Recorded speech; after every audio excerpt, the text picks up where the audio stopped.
Hey everyone, ready for another deep dive? Today, we're gonna tackle something I think we can all relate to. Like, seriously, who hasn't felt a little overwhelmed by all the tech these days? Yeah, it's definitely a thing. Totally. So, we're gonna explore this idea of a digital detox, kind of like hitting the reset button on our relationship with all things digital. Right.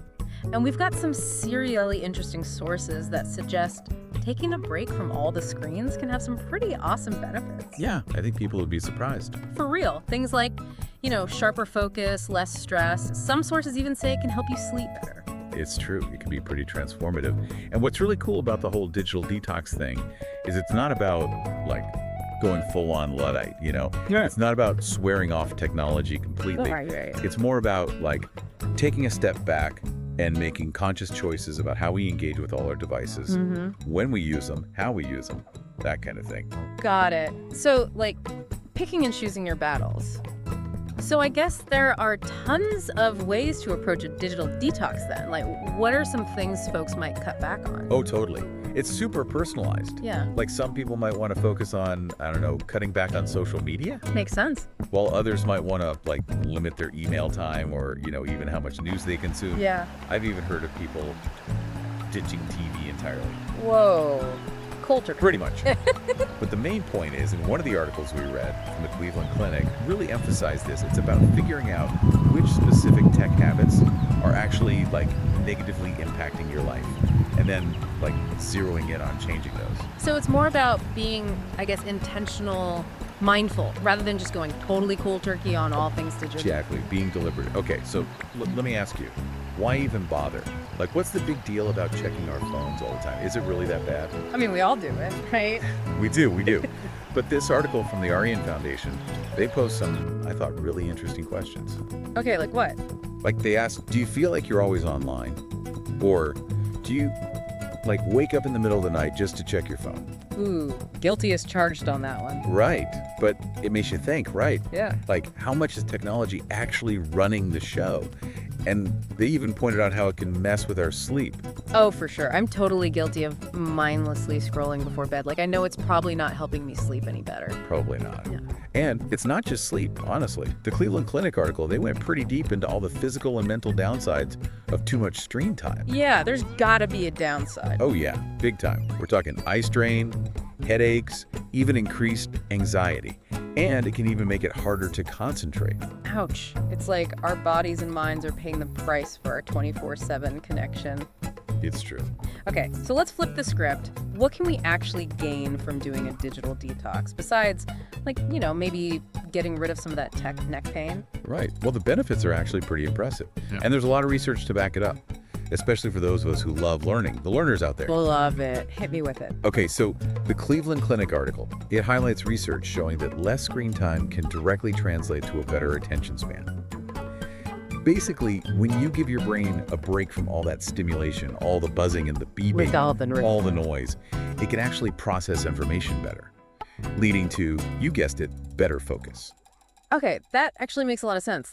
Less digital clutter equals more brain power. Exactly. And that's not all. This other article, the one from the Aryan Foundation, they talked about how a digital detox can help you feel more in control of your time. Ooh, I like that. Time is precious. Right. Imagine, breaking free from that constant urge to check your phone every 5 seconds. Oh, the freedom. Right. And just experiencing, a new level of calm and clarity. That sounds pretty amazing, not gonna lie. Finally being able to just chill and enjoy the moment without feeling tethered to your device. Sign me up. Right. So what do you think? Any benefits for our social butterflies out there? Oh. In terms of, our relationships and stuff. Oh, good question. I'm all ears. Well, both the Cleveland Clinic and Aryan Foundation articles, they both touched on this idea that a digital detox can actually lead to, more genuine, more meaningful social interactions. I can kind of see that. Right, because when you're not glued to your phone, You're more present, more engaged with the people you're with. Yeah, yeah. And that can like strengthen your relationships and even, open the door to meeting new people. So it's like disconnecting from the digital world allows us to reconnect with ourselves and like the actual people around us on a deeper level. Exactly. Totally. Okay, but let's be real for a sec. Breaking those digital habits, It's tough. it can feel like climbing Mount Everest. So like, how do we actually make this happen? How do we make a digital detox a reality? Yeah. Spill the tea. I need tips. All right. So both the Cleveland Clinic and the Rayanne Foundation, they offer some pretty practical advice. Okay. And they suggest starting by like pinpointing the exact behavior you want to change. Okay. So like maybe it's limiting social media, maybe it's cutting back on the news or setting some boundaries around email. Right. But the key is like start small. Don't try to overhaul your entire digital life overnight. You'll burn out. So baby steps, right. Set realistic goals, not trying to go from like tech addict to digital hermit in a day. Exactly. And they also suggest committing to a specific time frame. Like both articles recommend at least 2 weeks to really break those deeply ingrained digital habits. 2 whole weeks. That feels like a lifetime in internet time. Why so long? It might sound intimidating, but honestly, think of it as an investment in your well-being. The Rayanne Foundation, they made this point that it takes time to rewire those neural pathways to establish new habits. So it's like it's not just a quick fix, it's about really shifting our relationship with tech, right? For the long haul. Exactly. And don't underestimate the power of a good support system. The Cleveland Clinic, they highlighted that roping in your friends or family, that can make a world of difference. Oh, like an accountability buddy. Exactly. Yeah. Having people to cheer you on, share the journey with, it can make it way easier to stick with it. Makes total sense. It's always easier when you're not going it alone. Yeah. Okay, what else? What else have we got? Oh, creating those tech-free zones in your house, like Yeah. super helpful. The Cleveland Clinic article suggested that. Tech-free zones. Tell me more. Yeah, like pick a spot, like the dinner table, your bedroom, whatever, and make it a no-phone zone, a digital sanctuary. Love that. A digital sanctuary. Right. It's like a physical reminder to just disconnect and like be present in the real world. Yeah, I dig it. Okay, switching gears slightly. This article by Amy Vetter brought up a super interesting concept. Mindfulness. Mindfulness, like meditation and stuff. Yeah. How does that tie into a digital detox? I thought that was more about, being in the moment. It is. But Vetter suggests that you can totally apply those same mindfulness principles to your digital life.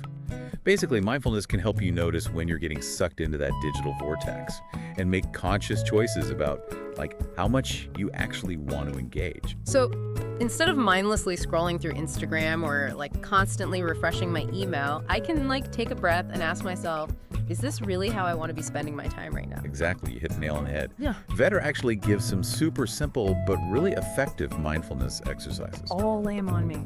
Okay, so one thing she suggests is like taking a few deep breaths and checking in with yourself before you even touch your phone. Just ask, do I really need to use my phone right now? Or am I just reaching for it out of habit? That is so simple, but like so powerful too. It makes you really stop and think about what you're doing. Totally. And another one she mentions is to pause and breathe while you're actually using your device. It helps to bring you back to the present moment and prevents you from like totally disappearing into the digital abyss. I love these. They seem like such great tools for just like having a healthier relationship with technology, even if you're not doing a full-on digital detox, Absolutely. It's like we're learning to use technology in a way that actually supports our well-being instead of like draining us. Totally. Instead of being controlled by it, we're in the driver's seat. Love it. Okay, so let's say someone listening is like, all right, I'm ready to get on board with this whole mindful technology thing. What are some baby steps they can take to actually get started? Great question. Honestly, a lot of the tips for a digital detox still apply here. Setting boundaries, creating those tech-free zones, and getting support from friends or fam, all super valuable strategies. So even if we're not doing a full-blown digital detox, these practices can still help us cultivate a more mindful, intentional approach to tech. 100%. It's about figuring out what works for you and making a plan that fits your life and your goals. It's not one size fits all. No magic bullet. Nope. It's like any new skill, really. It takes practice and a little bit of patience to get the hang of it. And I bet the rewards are worth it. Speaking of rewards, let's recap some of those benefits. We talked about better focus, less stress, better sleep, more meaningful relationships. The Cleveland Clinic article also mentioned something else that I thought was really cool: increased creativity. Oh, yeah. That's a good one. I'm intrigued. Tell me how disconnecting actually boosts creativity. So think about it. When we step away from the constant bombardment of information, the notifications, the updates, all that, The noise. it gives our minds space to breathe, to wander, to daydream. To think outside the box. Exactly. And all that mental downtime, it can actually lead to a surge in creativity. That makes so much sense. I swear, my best ideas always hit when I'm away from my phone, like when I'm out in nature or just taking a break from screens. Yep. It's like we need that disconnect to tap into our inner wisdom, our creative potential. It's like clearing the mental clutter so the good stuff can come through. This has been, like, seriously eye-opening. It's clear that taking breaks from technology and being more mindful about our digital habits can really make a difference in our focus, stress levels, sleep, our relationships, even our creativity. It's amazing what a little disconnect can do. Totally. Oh, before we move on, there's one more thing from the Rand Foundation article I wanted to touch on. They really emphasize that we shouldn't feel bad if we struggle to manage our technology use. Yes, such a good point. Like, no shame in the tech game. Right. It's easy to beat ourselves up, like we don't have enough willpower or something. Oh, I've been there. But the reality is these devices, they're designed to keep us hooked. It's like a constant tug of war. Totally. But recognizing that can actually be really empowering. It helps us approach the whole challenge with more, compassion and understanding. For ourselves and for, like, everyone else who's struggling too. Exactly. Yeah. And it reminds us that we're not alone in this. We're all in this together, trying to find that balance. And the more we talk about it, the more we share our experiences, the better equipped we'll be to actually navigate the digital world in a way that, actually feels good. 100%. Okay, so we've talked about taking a digital detox, being more mindful about how we use tech. What's the next step? Where do we go from here? Well, there are actually a ton of resources out there to help you along the way. Like, there's this app, the REN Health Guru app. Okay, yeah. It offers personalized guidance and support. And there are tons of great books out there too, like Amy Vetter's Disconnect to Connect. I'll have to check that out. It's really good. And honestly, even just connecting with friends or family who are also trying to, have a healthier relationship with tech. It takes a village, right? It really does. You don't have to do this alone. I love that. Okay, before we wrap up this part of our deep dive, you left us with a pretty thought-provoking question from Amy Vetter last time. Well, yeah. Could mindful engagement with technology actually enhance our lives rather than detract from them? Right. It makes you think, like, what if technology could actually be a force for good in our lives? What if it challenges us to move past that idea of technology being a necessary evil? Like, what if it could actually help us be more creative, more productive, more connected to the people we love? It's a pretty radical idea when you think about it. It is. Yeah. But what if it's true? I mean, it definitely gives you something to think about, right? Totally. Okay, so as we wrap up this part of our deep dive, I want to encourage everyone listening to, really think about their own relationship with technology and, like, how mindful engagement could maybe make things better. Right. Like, could it help you focus better, stress less, sleep more soundly? Could it help you connect more deeply with the people you care about, or even, like, unlock some hidden creativity? It's all about exploring the possibilities, finding out what works for you, what helps you feel your best. Exactly. And remember, it's a journey, not a destination. So be patient with yourself, experiment with different things, and, like, celebrate your wins along the way. It's about reclaiming our digital lives. Making tech work for us, not the other way around. Yes. Okay, we are going to take a quick break, but when we come back, we're going to dive even deeper into this idea of mindful technology use. Stay tuned. It's so interesting, right? Like, it's not about demonizing technology altogether. It's more about, like, learning to use it in a way that, adds to our lives instead of, like, draining us. Totally. It's about finding that sweet spot. And speaking of which, there's this really fascinating point in the Amy Vetter article. Okay, what's that? She suggests that mindful engagement with tech, like really mindful engagement, can actually be super transformative. And not just in terms of cutting back on screen time. Yes. It's about, like, changing our whole approach to how we use these devices. Interesting. So instead of, like, mindlessly scrolling through social media, we're more aware of, why we're even on there in the first place, what we're actually trying to get out of it. Exactly. It's about noticing how tech might be affecting us, like our mood, our focus, even our relationships. and then like making conscious choices about how we interact with it. So we become the captain of our digital ship instead of just getting tossed around by the waves of like notifications and updates. That's such a good way to put it. And the cool thing is, as we develop that awareness, we might actually find ourselves naturally gravitating towards those healthier digital habits without feeling restricted. So it becomes less about forcing ourselves to disconnect and more about like making choices that actually align with how we want to feel. Exactly. It's like shifting from feeling controlled by tech to feeling empowered by it. I gotta say, this whole concept of mindful technology use, it's really resonating with me. It just feels so much more like sustainable than just constantly trying to detox, you know? Totally. It's about integrating technology into our lives in a way that feels like good, harmonious, not chaotic and overwhelming. I love how Vetter talks about intentionality. Like, before we even pick up our phones, we can ask ourselves, okay, what am I doing here? What am I hoping to accomplish? Right. Such a simple question, but it can really make a difference. It helps us break out of that autopilot mode and actually like engage in our digital experiences instead of just passively consuming them. So it's like shifting from being a consumer of tech to like a creator almost, being more deliberate about it. Exactly. And as we become more intentional, it's interesting. We might find that we don't actually need to spend as much time online to feel satisfied. Because we're like using it for a specific purpose, not just to fill a void or escape boredom. Exactly. And that can be super powerful. Okay, so let's say someone is ready to embark on this journey of mindful technology use. What are some like concrete steps they can take to get started? Well, a lot of the stuff we talked about for digital detox actually applies here too. Setting boundaries, carving out those tech-free zones, and getting some support from your people. Those are all great places to start. Got it. So even if we're not doing like a hardcore digital detox, these strategies can still help us be more mindful. Absolutely. It's all about finding what works for you and creating a plan that fits your life and your goals. Personalized approach. Love it. Totally. Oh, and speaking of feeling good, remember all those awesome benefits we talked about? Yeah. Better focus, less stress, all that good stuff.